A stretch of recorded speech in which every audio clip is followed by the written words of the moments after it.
طبعا ابويا حياكم الله وبياكم، اكيد ما غير وياكم الخار ها بدرعه.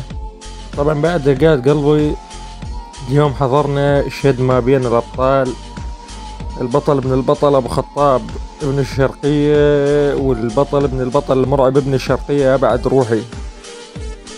وطبعا بنقول تم ثم تم ثم تم خضوع البطل ابن البطل ابو خطاب ابن الشرقية على يد المرعب ابن الشرقية بعد دقات قلبي سبب الخضوع اللطوش بالمايك.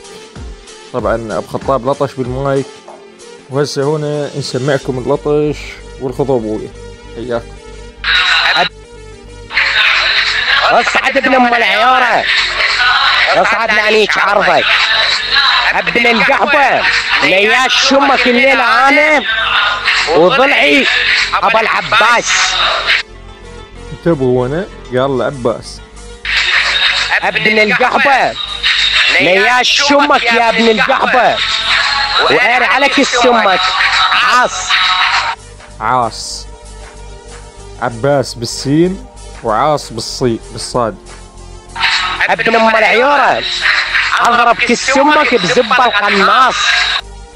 وهنا زاد قال قناص بالصاد. نكمل لكم هون. لياش شمك يا ابن القحبة وقاري عليك السمك ابن القحبة طاس بالسين. قاري عليك السمك فاس زاد بالسين.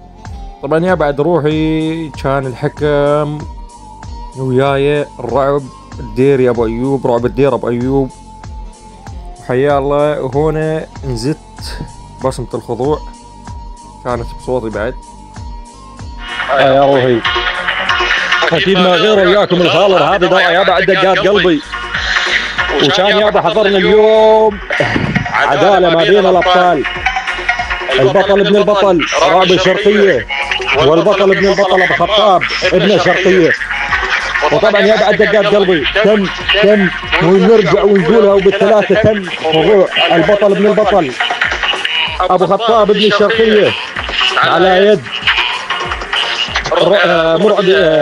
مرعب ابن الشرقية بعد روحي. وسبب الخضوع كان لطش بالمايك. طبعا يابا الشد كان شد ربط مقفول على اخر حرفين.